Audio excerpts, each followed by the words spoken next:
Hello friends, welcome to एमिकेम series. Friends, एमिकेम series के लास्ट वीडियो में आप पढ़ चुके हैं बीबीटी के बारे में, यानी कि बैलेंस बॉन्ड थ्योरी के बारे में, और उसमें आप पढ़ चुके हैं कोऑर्डिनेशन नंबर 6 के कंपाउंड्स के बारे में। आज की वीडियो में आप पढ़ने वाले हैं कोऑर्डिनेशन नंबर 4 और 5 के कंपाउंड के लिए, जैसे कि निकल compound, palladium compound, platinum compound. तो शुरू करते हैं एमिकेम सीरीज़ का आज का नया वीडियो। कोऑर्डिनेशन नंबर 4 के लिए एग्जाम्पल रहेंगे, जैसे अभी हमने पढ़े थे कोऑर्डिनेशन नंबर 6 के लिए FeCN6 टाइप से, या फिर CrH2O6 3 पॉजिटिव करके उसी टाइप से आप पढ़ेंगे कोऑर्डिनेशन नंबर 4 के लिए।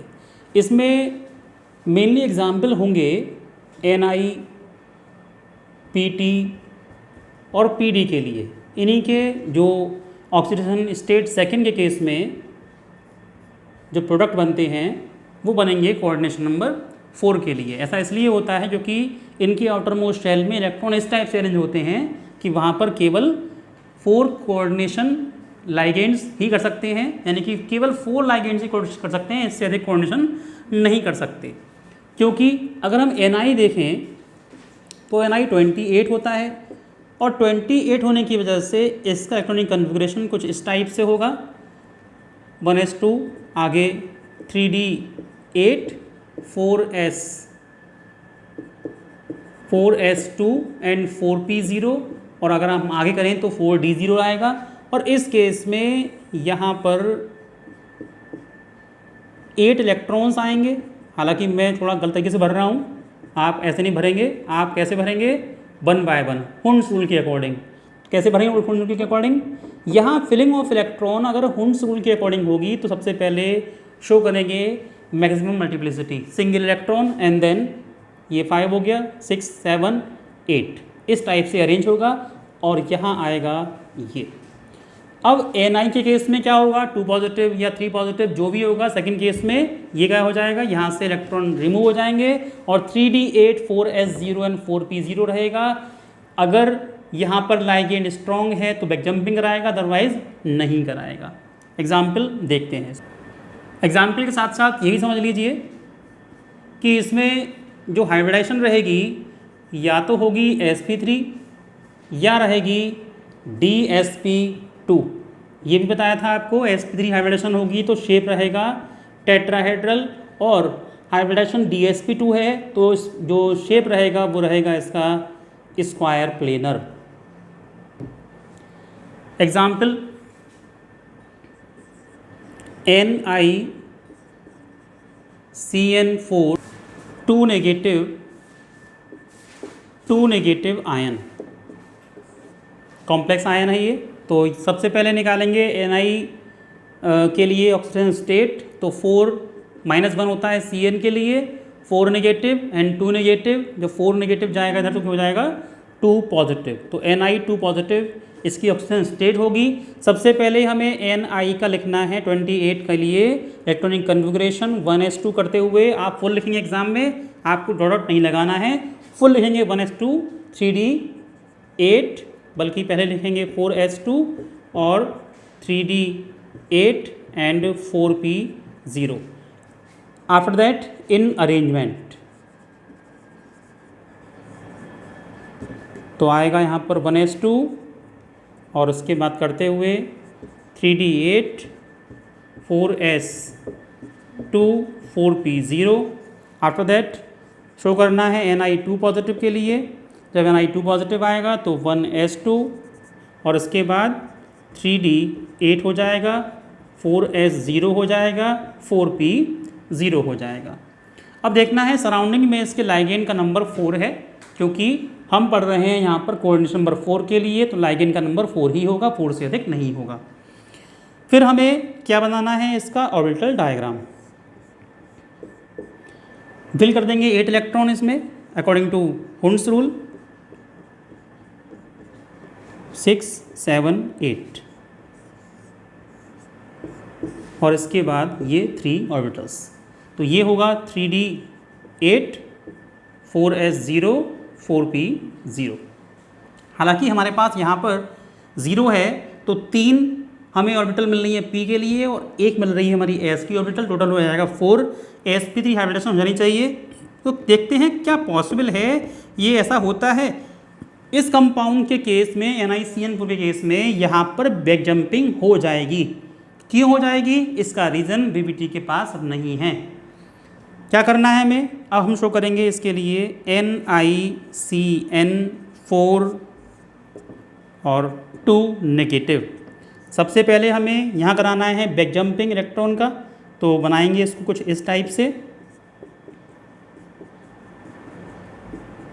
इलेक्ट्रॉन बैक जंप किया d5th ऑर्बिटल से d4th ऑर्बिटल में, dz² से dx² - y² में। अब हमारे पास एक आउटर मोस्ट ऑर्बिटल वेकेंट हो गई d के केस में, एक s ऑर्बिटल करेगी पार्टिसिपेट और 2 करेंगी p की ऑर्बिटल पार्टिसिपेट। अब बनाएंगे हम इसको फिर से NiCN4 2 नेगेटिव करके एक बार फिर से बनाएंगे ऐसे ही, और वही इलेक्ट्रॉन जो हमें 8 शो किए थे ऊपर वैसे ही करेंगे शो।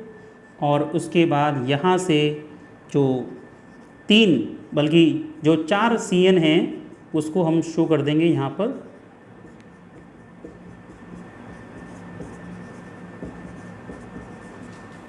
तो हाइब्रिडाइजेशन हमारी क्या हो जाएगी?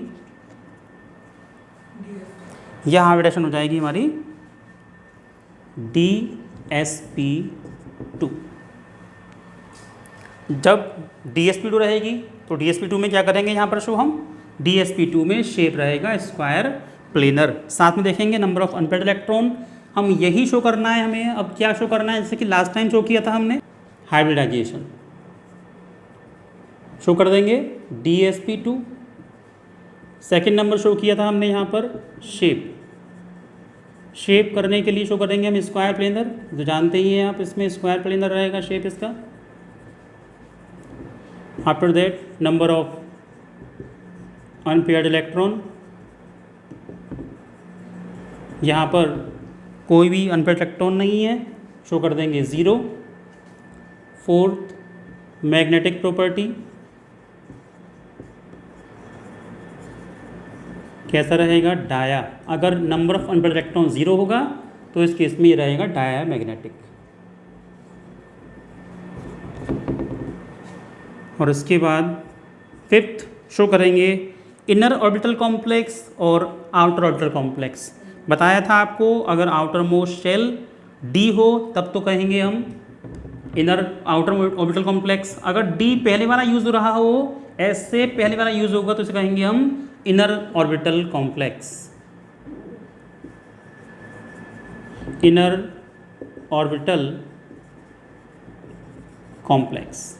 और ऐसे केस में जब कॉम्प्लेक्स इनर ऑर्बिटल होता है तो उसे कहते हैं हम लो स्पिन कॉम्प्लेक्स। लो स्पिन, ये सब तो करना है इसमें आप। एग्जाम्पल नेक्स्ट आता है NiCl4 2 नेगेटिव। इस पर भी सेम पैटर्न रहेगा, Ni पर 2 पॉजिटिव चार्ज आएगा आफ्टर कैलकुलेशन। इसे आप निकाल कर दे सकते हैं कि 2 पॉजिटिव आएगा या फिर कुछ और आएगा।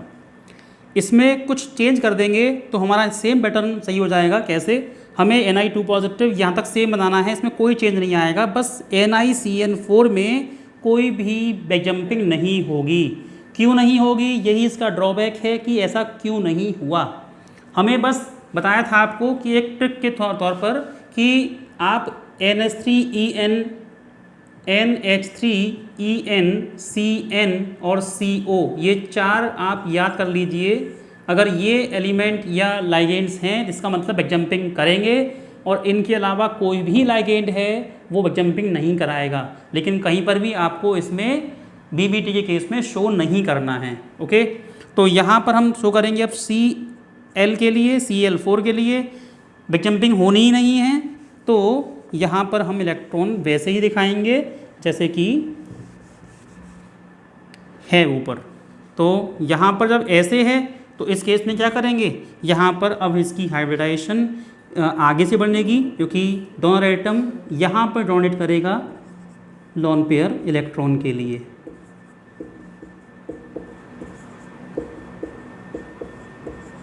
इस टाइप से। तो यहाँ पर हाइब्रिडाइजेशन हो जाएगी इसकी sp3 हाइब्रिडाइजेशन। जब हाइब्रिडाइजेशन sp3 रहेगी तो कुछ चेंज करना है हमें इसके पैटर्न में। sp3 हाइब्रिडाइजेशन जब sp3 होती है तो शेप रहेगा इसका tetrahedral. Number of unpaired electron यहाँ प्रेजेंट हैं 2। मैग्नेटिक प्रॉपर्टी अब हो जाएगा यहाँ पर पैरा, और ये रियल में क्या रहेगा, कैसा कॉम्प्लेक्स रहेगा, यहाँ पर हम इसको शो नहीं कर पाएंगे क्योंकि डी इसमें ना तो आगे का यूज़ हो रहा है और ना ही इससे पहले का यूज़ हो रहा है। बस शो कर देंगे यहाँ पर हाई स्पिन। इस पैटर्न को यहाँ पर शो नहीं करेंगे। नेक्स्ट एग्जाम्पल, न्यूट्रल कॉम्प्लेक्स से लिया जाएगा यहाँ पर NiCO4। इस पर कोई चार्ज नहीं है, ये अपने आप में कॉम्प्लेक्स है, ये कॉम्प्लेक्स आयन नहीं है। तो ऐसे केस में इस पर कोई भी चार्ज नहीं रहेगा, न्यूट्रल रहेगा। तो ऐसे केस में अब हम क्या करेंगे, इस वाले पैटर्न को इरेज कर देंगे क्योंकि यहाँ पर कोई भी प्रमोशन या रिमूवल ऑफ इलेक्ट्रॉन नहीं हुआ है। तो इस केस में S में भी इलेक्ट्रॉन प्रेजेंट हैं, इस केस में S में भी इलेक्ट्रॉन 2 प्रेजेंट हैं। जब 2 इलेक्ट्रॉन प्रेजेंट हैं, और बताया था आपको ये CO जो है स्ट्रॉन्ग फील्ड लाइगेंड है होता है, और इस केस में हम यहाँ पर क्या करेंगे, इलेक्ट्रॉन पहले एक यहाँ से यहाँ जाता है और दूसरा इलेक्ट्रॉन यहाँ से यहाँ जाता है। तो क्या हो जाएगा, इस पैटर्न में यहाँ पर ये कम्प्लीटली फिल्ड हो जाएगा, यहाँ पर ये कम्प्लीटली फिल्ड हो जाएगा, यानी कि d ऑर्बिटल कम्प्लीटली फिल्ड है। तो फिर से अगर हमें NiCO4 को यहाँ बनाना है तो इस केस में फिर से यही बनेगा, कोई चेंज नहीं आना है, बस हमें Cl के प्लेस पर CO कर देना है, बाकी सब वही रहेगा। लेकिन यहाँ पर हाई के प्लेस पर लो हो जाएगा, हाइब्रिडाइजेशन sp3 रहेगी, shape tetrahedral, number of unpaired electron 0 हो जाएगा, फिर से डायामैग्नेटिक हो जाएगा, और यहाँ पर फिर से d ऑर्बिटल लिखेंगे, यहाँ पर d ऑर्बिटल अनहाइब्रिडाइज्ड। ऐसे ही इससे पहले वाले में भी लिख देंगे अनहाइब्रिडाइज्ड, और लो स्पिन रहेगा और शेप रहेगा इसका टेट्राहेड्रल। यहाँ पर हमने 3 कंपाउंड को स्टडी किया। सबसे पहले हमने स्टडी किया NiCN4 2 नेगेटिव के लिए, सेकंड NiCl4 2 नेगेटिव के लिए, और थर्ड NiCO4 के लिए। अगर यहाँ देखा जाए तो ये कंपाउंड जो रहा वो था DsP2 हाइब्रिडाइजेशन, साथ में शेप रहेगा इसका स्क्वायर प्लेनर, और ये रहेगा डायामैग्नेटिक। अगर यही देखा जाए तो इस केस में ये हाइब्रिडाइजेशन sp3 शो करेगा, शेप रहेगा टेट्राहेड्रल, और ये रहेगा पैरामैग्नेटिक।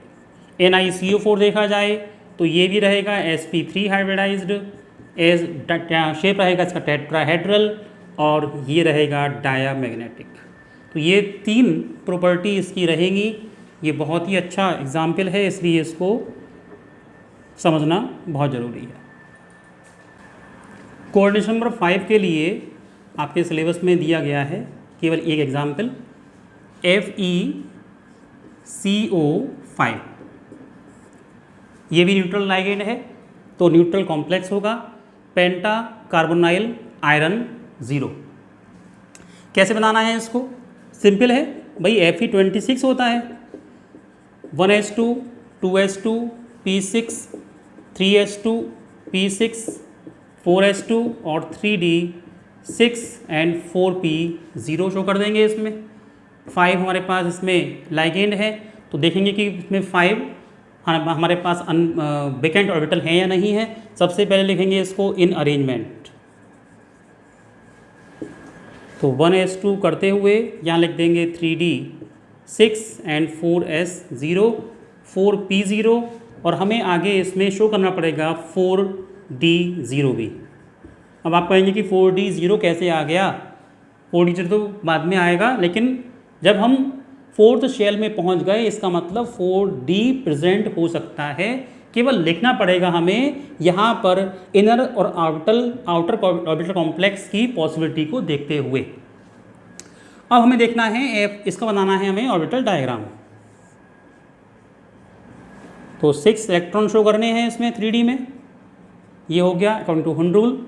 उसके बाद 4s आ गया, उसके बाद 4p0 आ गया। क्या यहाँ पर पॉसिबिलिटी है कि हमें 5 ऑर्बिटल्स वेकेंट मिल जाएं? वही 4 तो हैं, तो क्या हम 4D लें या 3D से काम चला लें? लेकिन 3D में तो यहाँ पर 4 अनपेड इलेक्ट्रॉन प्रेजेंट हैं। देखिए यहाँ पर CO है, ये हम जो स्टडी करते हैं ये हम नहीं कर रहे, रियल में इस पर खोज हो चुकी है, जो कि एक्सरे डिफ्रेक्शन मेथड होता है या डिफरेंट और मेथड होते हैं, उसकी हेल्प से यहाँ पर इसका शेप आइडेंटिफाई कर लिया गया है। उसके बाद देखा गया है कि कितने ऑर्बिटल कहाँ प्रेजेंट हैं, तब हमें ये पढ़ने को मिलता है कि ऐसा होता है। इसलिए ये ना कहें कि ऐसा इसलिए हो गया या फिर हमने पढ़ा नहीं, क्या रीज़न है इसका, ऐसा कोई पैटर्न नहीं है, बल्कि हम समझ सकते हैं कि BBT में तो पढ़ाया ही नहीं जाएगा आपको कि बैक जंपिंग क्यों हुई। बस समझना है कि NH3 CnCO 4 हमारे पास लाइगेंड है, उसके अकॉर्डिंग हम कर लेंगे, बस याद रखना है आपको, शो नहीं करना है ये। तो यहाँ पर CO है, क्या कराएगा, बैक जंपिंग। तो हमें कितना चाहिए इलेक्ट्रॉन, केवल इलेक्ट्रॉन हमें जंप कराने की ज़रूरत है केवल एक, क्योंकि हमें D वेकेंट चाहिए और हमारे पास 1 2 3 1s का 3p का और 1d का ऑर्बिटल वेकेंट रह जाएगा। तो लिखेंगे फिर से FeCO5 और यहाँ पर जंपिंग बैक हुई, और इस केस में 1 2 3 4 5 और 6 हमारे पास ये वेकेंट ऑर्बिटल प्रेजेंट हो गई। तो इस केस में हमारे पास क्या हो जाएगा, 3d 6 है, 4s 0 है और 4p 0 है। अब क्या बनाएंगे, अब यहाँ शो करेंगे फिर से FeCO5 के लिए एक बार ऑर्बिटल को और बनाएंगे,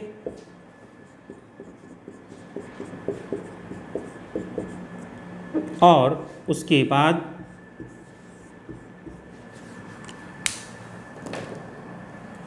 शो कर देना है हमें यहाँ पर इलेक्ट्रॉन्स के लिए DsP3, क्योंकि हमें यहाँ पर 5 CO लाइगेंड को शो करना है। DsP3 हाइब्रिडाइजेशन, जब हाइब्रिडाइजेशन DsP3 होगी तो यहाँ पर शेप जो हो जाएगा, जैसा कि आपने क्लास 11th में पढ़ा हुआ है, हाइब्रिडाइजेशन का शेप जो इसके अकॉर्डिंग होता है वो होगा ट्राइगोनल बाईपिरामिडल, जैसा कि शेप होता है PCl5 का। यहाँ पर नंबर ऑफ अनपेड इलेक्ट्रॉन रहेगा 2, मैग्नेटिक प्रॉपर्टी यहाँ हो जाएगी फिर से पैरामैग्नेटिक, और d ऑर्बिटल यहाँ पर हाइब्रिडाइज्ड होगा, तो हम कह सकते हैं यहाँ पर इनर ऑर्बिटल कॉम्प्लेक्स, और स्पिन लो नहीं होगी, यहाँ स्पिन हो जाएगी हाई।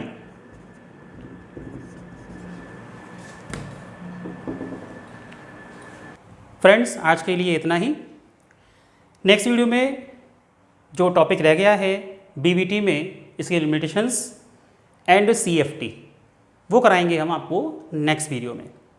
फ्रेंड्स, यदि आपको मेरा ये वीडियो अच्छा लगा हो तो प्लीज़ लाइक कीजिए, कमेंट कीजिए और अपने दोस्तों के बीच शेयर कीजिए, और एमईकेम सीरीज के सारे अपकमिंग वीडियोज़ के नोटिफिकेशंस आपको मिलते रहें, उसके लिए बेल आइकन पर प्रेस करके ऑल के बटन को प्रेस कीजिए, और इससे आपको सारे अपकमिंग वीडियोज़ के नोटिफिकेशंस मिलते रहेंगे।